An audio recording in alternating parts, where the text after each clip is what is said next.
শীতের সবজি দিয়ে মজাদার শুটকি। যারা শুটকি পছন্দ করেন তাদের এই রেসিপিটা খুব ভালো লাগবে। এখন শীতের সিজনে এই সবজি দিয়ে শুটকি খেতে খুব মজা। প্রথমে আমি প্যানে তেল দিয়ে দিয়েছি, তারপরে পেঁয়াজ, হলুদের গুঁড়া, মরিচের গুঁড়া আর ধনিয়ার গুঁড়া।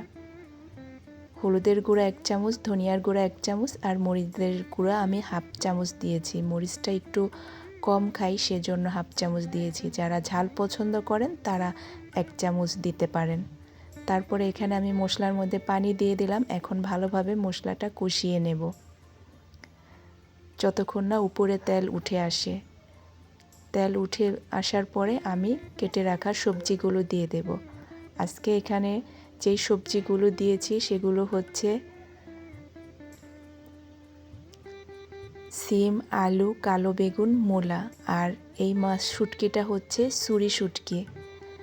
মশলাটা উপরে তেল ভেসে উঠেছে, তারপরে আমি শুটকিটা গরম পানি দিয়ে খুব ভালোভাবে ধুয়ে রেখেছিলাম সেই শুটকিটা দিয়ে দিলাম।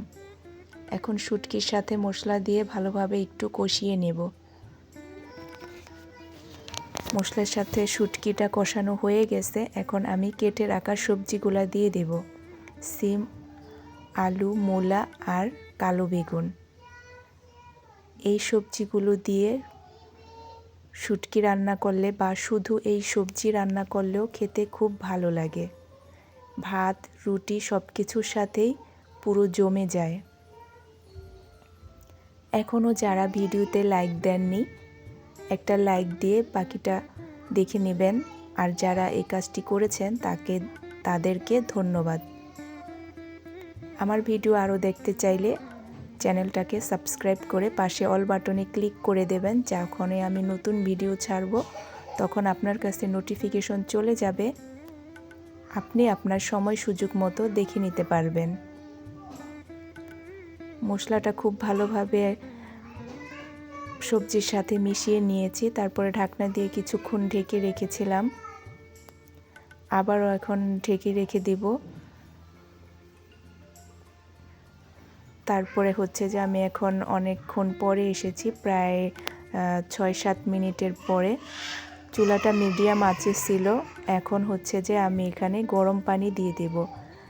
এখানে বেশি পানি দেওয়া যাবে না, কারণ আমি বেশি ঝোল রাখবো না, সামান্য ঝোল রাখবো। যারা শুটকিতে ঝোল পছন্দ করেন তারা বেশি করে দিতে পারেন আপনাদের পছন্দ মতো।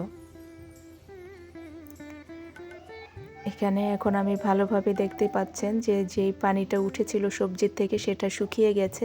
এখন হচ্ছে যে আমি সামান্য পানি দিয়ে দেব বাকি রান্নাটা কমপ্লিট করার জন্য। এখনও সবজি পুরোপুরি সিদ্ধ হয়নি, 70% মতো সিদ্ধ হয়েছে কষাতে কষাতে। তো এখন বাকিটা সিদ্ধ হয়ে যাবে আর একটা সফটনেস চলে আসবে সবজির মধ্যে, যেটা খেতে অসম্ভব মজা হয়। অঞ্চলভেদে রান্না যেমন আলাদা, তেমনি রান্নাগুলো কিন্তু আলাদা আলাদা স্বাদেরই হয়। বিভিন্ন আপুদের রান্না ট্রাই করি, ভালো লাগে খেতে। এখানে আমি একটু টালা জিরার গুঁড়ো দিয়ে দেব। যাদের দিতে ইচ্ছে না হবে তারা নাও দিতে পারেন। আবার লাস্টে আমি একটু ধনিয়া পাতাও দেব। শুটকিতে আসলে ওদের নিজস্ব একটা স্মেল থাকে, তো সেজন্য জিরার গুঁড়াটা না দিলেও হয়, তবে স্বাদ ভালো আসে এটা যদি দেওয়া হয়। আমরা তো এখন অনেক বেশি দেখা যায় যে স্বাদের জন্য অনেক ধরনের মশলা ইউজ করি, তবে যত কম মশলায় রান্না করা যায় ততই স্বাস্থ্যের জন্য উপকার। আবার কিছুক্ষণ ঢেকে রেখে দিলাম। এখন হচ্ছে যে আর একটু ঝোল একবারে শুকিয়ে ফেলবো, সামান্য পরিমাণ ঝোল আছে, এটাও আমি শুকিয়ে ফেলবো, তারপরে ধনিয়া পাতা দিয়ে দেব। সবার সুস্বাস্থ্য কামনা করছি। আল্লাহ হাফেজ।